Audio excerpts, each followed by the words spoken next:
Hello guys, welcome to my YouTube channel. This is Faith Lundu, the chef. Karibuni sana. Okay, as you can see hapo leo niko na samosa. Yeah, but nilitengeneza earlier. So nikaziweka kwa freezer. So this is what I used. Yeah, triangle shape for sambosa. As you can see, it's already like nishazitengeneza, so ni kuzidi fry peke yake. So guys, unaweza weka kwa freezer like 2 days, 3 days, a week, 2 weeks, yeah. So guys, I'm going to use mafuta, yeah, hot oil and clean. As you can see, clean, ni safi.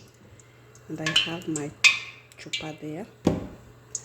So the oil is clean, but inafaa ikuwe kwa moto ya chini. Yeah.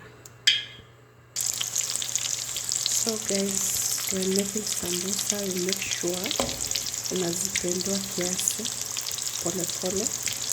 Yeah. Ndio ziive vizuri.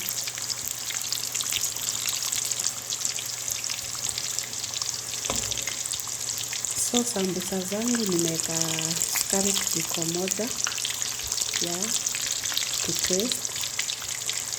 Yeah, nikaweka cornflour na nikaweka kijiko moja ya chumvi.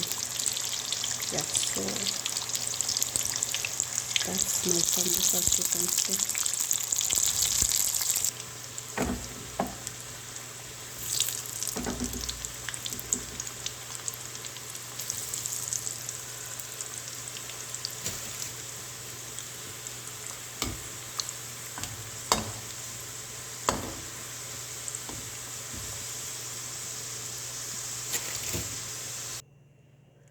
So guys, my sambusa are done, as you can see, and I'm having my share here. So here we go. I have my green tea here and I have my sambusa there.